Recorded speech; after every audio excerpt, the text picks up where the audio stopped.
Less than a month after Donald Trump took office and just 6 days after his call with Russian President Putin, top U.S. and Russian officials wrapped up over 4 hours of talks in Riyadh on the ongoing conflict in Ukraine. The talks came as Kyiv and his European allies were sidelined and as Moscow introduced a significant new demand. The high-level talks, which were attended by U.S. Secretary of State Marco Rubio and Russian Foreign Minister Sergei Lavrov, aimed at strengthening ties and finding a resolution to the almost 3-year-long war. Rubio said that both parties agreed to restaff their respective embassies in Washington and Moscow and appoint high-level teams to continue negotiations.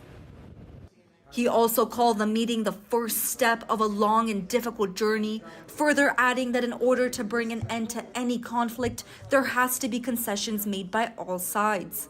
For us to be able to continue to move down this road, we need to have diplomatic facilities that are operating and functioning normally. The second point is that we're going to appoint a high-level team from our end to help negotiate and work through the end of the conflict in Ukraine in a way that's enduring and acceptable to all the parties engaged.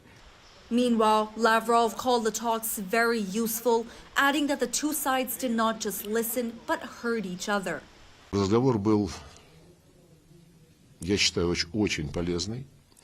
Мы не просто слушали, но и слышали друг друга. И у меня есть основания полагать, что американская сторона стала лучше понимать нашу позицию, которую мы на основе многократных выступлений президента Путина подробно на конкретных примерах изложили в очередной раз.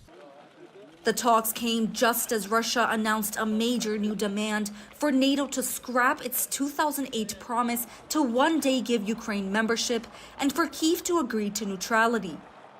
However, the Kremlin also said that Ukraine has a sovereign right to join the European Union, but that this sovereignty does not apply to military alliances.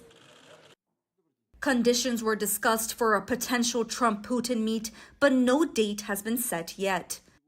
Ukraine's absence from the negotiating table has sparked concerns in Kyiv and among European allies.